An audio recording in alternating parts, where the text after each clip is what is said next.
ಅನ್ವೀಕ್ಷಾ YouTube ಚಾನಲ್ನ ಮತ್ತೊಂದು ವಿಡಿಯೋಗೆ ಎಲ್ಲರಿಗೂ ಆತ್ಮೀಯವಾದ ಸ್ವಾಗತ. ಅನ್ವೀಕ್ಷಾ, ಇದು ಮನಸ್ಸಿನ ಅಂತರಾಳದ ಧ್ವನಿ. ನಿನ್ನೆ ಪ್ರೀತಿಸುವ ಎಂದು ಕಥೆಯ ಮುಂದುವರೆದ ಸಂಚಿಕೆಯನ್ನು ನಾವಿವತ್ತು ನೋಡೋಣ. ಹಿಂದಿನ ಸಂಚಿಕೆಯಲ್ಲಿ ಸಂಗೀತ ಕ್ಲಾಸನ್ನು ಮುಗಿಸಿ ಮನೆಗೆ ಹೊರಟ ಮೈಥಿಲಿಗೆ ಅರ್ಧ ದಾರಿಯಲ್ಲಿ ಆಕ್ಸಿಡೆಂಟ್ ಆಗಿ ಬಿದ್ದಿದ್ದ ಕಾರೊಂದು ಸಿಕ್ಕಿತ್ತು. ಅದರಲ್ಲಿರುವ ವ್ಯಕ್ತಿಯನ್ನು ನೋಡಿ ಮೈಥಿಲಿ ಬಹಳ ಗಾಬರಿ ಆಗಿದ್ಲು. ಅಲ್ಲಿರೋರು ಯಾರು, ಅವಳು ಯಾಕೆ ಅಷ್ಟು ಗಾಬರಿ ಆಗಿದ್ಲು ಅನ್ನೋದನ್ನು ನಾವು ಈ ಸಂಚಿಕೆಯಲ್ಲಿ ನೋಡೋಣ. ಆಕ್ಸಿಡೆಂಟ್ ಆಗಿರೋ ಕಾರಿನ ಬಳಿ ಮೈಥಿಲಿ ಬಂದು ನೋಡಿದಾಗ ಅಲ್ಲಿರೋ ವ್ಯಕ್ತಿನ ನೋಡಿ ಅವಳಿಗೆ ಗಾಬರಿ ಆಗಿಬಿಡ್ತು. ಭಯನೂ ಕೂಡ ಆಯಿತು. ಭಯಕ್ಕೆ ಕೈಕಾಲು ಮೆಲ್ಲಗೆ ನಡುಗೋಕ್ಕೆ ಶುರುವಾಯಿತು.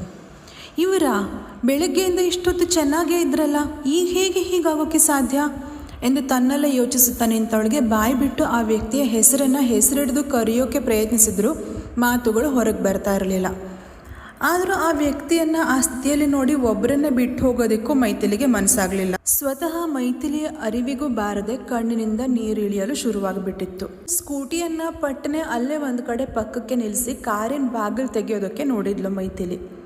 ಆಗಲಿಲ್ಲ, ಡೋರ್ ಲಾಕ್ ಆಗಿತ್ತು. ಪಕ್ಕದಲ್ಲೇ ಇದ್ದ ಕಲ್ಲನ್ನು ತಗೊಂಡು ಕಾರಿನ ಗ್ಲಾಸ್ ಒಡೆದು ಬಾಗಿಲು ತೆಗೆದಾಗ ಅಲ್ಲಿದ್ದ ವ್ಯಕ್ತಿ ದೊಪ್ಪೆಂದು ಅವಳೆದೆಗೆ ಹೊರಗಿದ್ದ. ಆ ವ್ಯಕ್ತಿಯ ಮುಖವೆಲ್ಲ ರಕ್ತ ಆಗಿಬಿಟ್ಟಿತ್ತು. ಕಾರಿನ ಡೋರ್ ತೆಗಿತಾ ಇದ್ದ ಹಾಗೆ ತನ್ನ ಎದೆಗೆ ಹೊರಗೆ ಬಿದ್ದವನನ್ನು ನೋಡ್ತಾ ಮೈಥಿಲಿ, ಅಯ್ಯೋ ಈ ಟಾಪ್ ಮೆನ್ಗೆ ಏನಾಯಿತು ಅಂತ ಯೋಚಿಸ್ತಾ ನಿಂತುಬಿಟ್ಲು. ಆ ಕ್ಷಣ ಅವಳಿಗಾದ ಗಾಬರಿಗೆ ತಾನೇನು ಮಾಡಬೇಕು ಅನ್ನೋದೇ ತಿಳಿಯದಂತಾಗ್ಬಿಟ್ಟಿತ್ತು. ಹೌದು, ಆಕ್ಸಿಡೆಂಟ್ ಆಗಿದ್ದು ಬೇರೆ ಯಾರಿಗೂ ಆಗಿರಲಿಲ್ಲ. ಅಗ್ನಿ ಅಲಿಯಾಸ್ ಶ್ರೀರಾಮ್ ಭಾರದ್ವಾಜ್ಗೆ ಆಗಿತ್ತು. ಅಗ್ನಿ ಧರಿಸಿದ ಬಟ್ಟೆ ಎಲ್ಲ ರಕ್ತಮಯವಾಗಿತ್ತು. ಅವನನ್ನು ಆ ರೀತಿ ರಕ್ತದ ಮಡುವಲ್ಲಿ ನೋಡಿದವಳು ಒಂದು ಕ್ಷಣ ಮೈಥಿಲಿ ಹೆದರಿಬಿಟ್ಟಿದ್ಲು.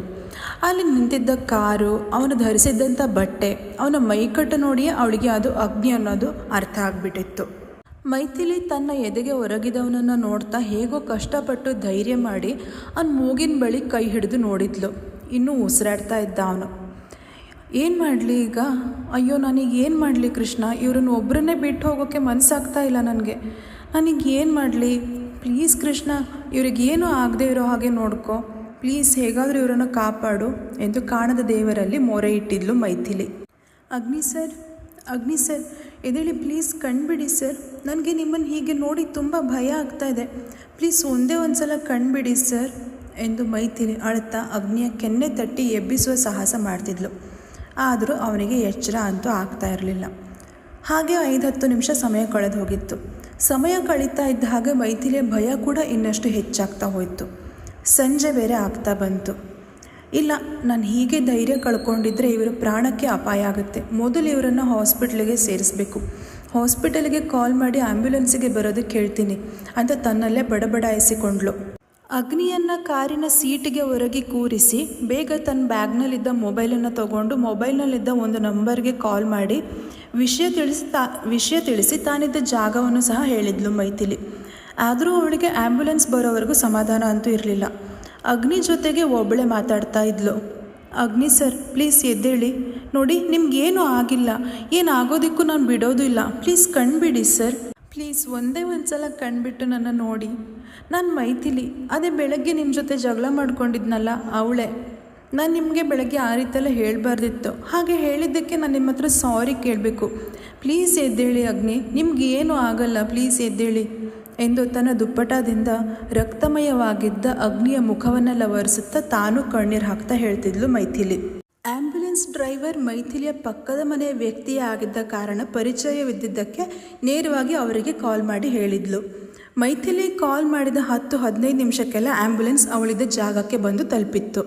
ಅವರು ಬಂದವರೇ ಮೈಥಿಲಿಯನ್ನು ನೋಡಿ, ಮೈಥಿಲಿ ಯಾರಿಗಮ್ಮ ಆಕ್ಸಿಡೆಂಟ್ ಆಗಿದ್ದು, ಏನಿದು ನಿನ್ನ ಬಟ್ಟೆ ಎಲ್ಲ ಇಷ್ಟೊಂದು ರಕ್ತ ಆಗಿದೆ ಅಂತ ಅವಳ ಮೇಲಿನ ಕಾಳಜಿಯಿಂದ ಕೇಳಿದರು. ಅಂಕಲ್, ಈಗ ಇವ್ರು ಯಾರು, ಇವ್ರಿಗೆ ಹೇಗೆ ಆಕ್ಸಿಡೆಂಟ್ ಆಯಿತು ಅನ್ನೋದನ್ನೆಲ್ಲ ಹೇಳ್ತಾ ಇರೋದಕ್ಕೆ ಟೈಮ್ ಇಲ್ಲ, ತುಂಬ ಎಮರ್ಜೆನ್ಸಿ ಇದೆ, ಪ್ಲೀಸ್ ಮೊದಲು ಇವರನ್ನು ಹೇಗಾದರೂ ಮಾಡಿ ಆ್ಯಂಬ್ಯುಲೆನ್ಸಿಗೆ ಹಾಕೋದಕ್ಕೆ ಹೆಲ್ಪ್ ಮಾಡಿ ಅಂಕಲ್, ಪ್ಲೀಸ್ ಹೋಗ್ತಾ ಎಲ್ಲನೂ ಹೇಳ್ತೀನಿ ನಿಮಗೆ ಅಂತ ಕೇಳಿದ್ಲು ಮೈಥಿಲಿ. ಆ ಆ್ಯಂಬ್ಯುಲೆನ್ಸ್ ಡ್ರೈವರ್ ಮೈಥಿಲಿ ಸಹಾಯದಿಂದಲೇ ಅಗ್ನಿಯನ್ನು ಎತ್ತಿ ಆ್ಯಂಬ್ಯುಲೆನ್ಸಲ್ಲಿ ಮಲಗಿಸಿದ್ರು.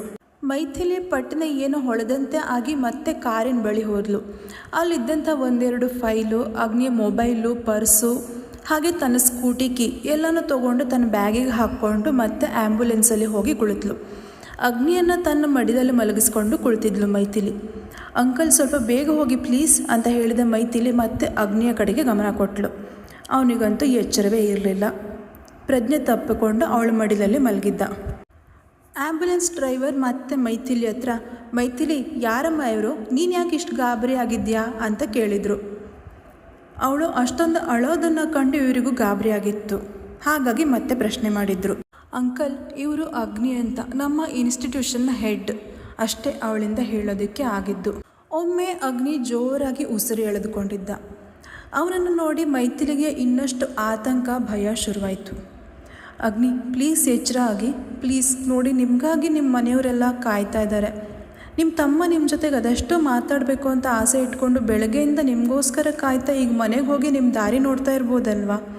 ನೋಡಿ, ನಿಮ್ಮನ್ನೇ ನಂಬಿದ ಎಷ್ಟೋ ಜೀವಗಳಿವೆ, ಅವ್ರನ್ನೆಲ್ಲ ಬಿಟ್ಟು ಹೋಗಬೇಡಿ.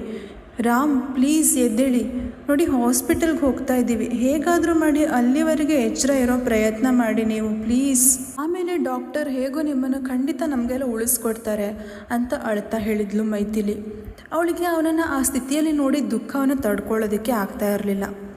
ಕಣ್ಣೀರನ್ನು ಒರೆಸ್ಕೊಂಡು ಮತ್ತೆ ಅಗ್ನಿಯ ಕೈಯನ್ನು ತನ್ನ ಸುಪರ್ದಿಯಲ್ಲಿ ಹಿಡ್ಕೊಂಡು, ನಿಮ್ಮ ವಿಲ್ ಪವರ್ ಗಟ್ಟಿ ಇದೆ, ನಾನು ಹೇಳ್ತಾ ಇರೋದೆಲ್ಲ ನಿಮಗೆ ಕೇಳ್ತಾ ಇದೆ ಅಂತ ನನಗೆ ಗೊತ್ತು, ಪ್ಲೀಸ್ ರಾಮ್ ನಮ್ಮನ್ನೆಲ್ಲ ಬಿಟ್ಟು ಹೋಗಬೇಡಿ ಅಂತ ಮೈಥಿಲಿ ಅಗ್ನಿಯ ಕೈಯನ್ನು ಹಿಡಿದು ತನ್ನ ಕಣ್ಣಿಗೆ ಒತ್ತುಕೊಂಡು ಅಳುತ್ತಾ ಹೇಳ್ತಾ ಇದ್ದರೆ ಅವಳ ಮಡಿಲಲ್ಲಿ ಮಲಗಿದ್ದ ಅಗ್ನಿಗೆ ನಿಧಾನಕ್ಕೆ ಎಚ್ಚರ ಆಗಿತ್ತು. ಬಹುಶಃ ಮೈಥಿಲಿ ಆಡಿದಂಥ ಅಷ್ಟು ಮಾತುಗಳು ಅಗ್ನಿಯ ಸುಪ್ತ ಮನಸ್ಸಿಗೆ ನಾಟಿತ್ತೋ ಏನೋ. ಅವಳ ಮಡಿಲಲ್ಲಿ ಮಲಗಿದ್ದ ಅಗ್ನಿ ಸಣ್ಣದಾಗಿ ಕಣ್ಣು ತೆರೆದಿದ್ದ.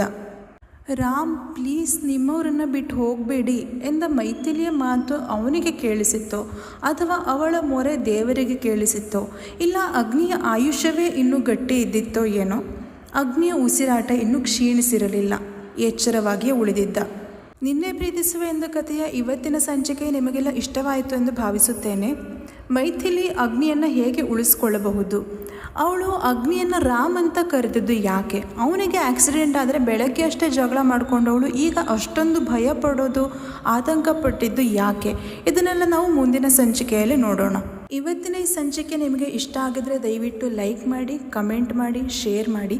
ಹಾಗೆ ಅನ್ವೀಕ್ಷಾ ಯೂಟ್ಯೂಬ್ ಚಾನಲ್ನ ಸಬ್ಸ್ಕ್ರೈಬ್ ಮಾಡಿಕೊಳ್ಳುವ ಮೂಲಕ ಸಪೋರ್ಟ್ ಮಾಡಿ. ಧನ್ಯವಾದಗಳು.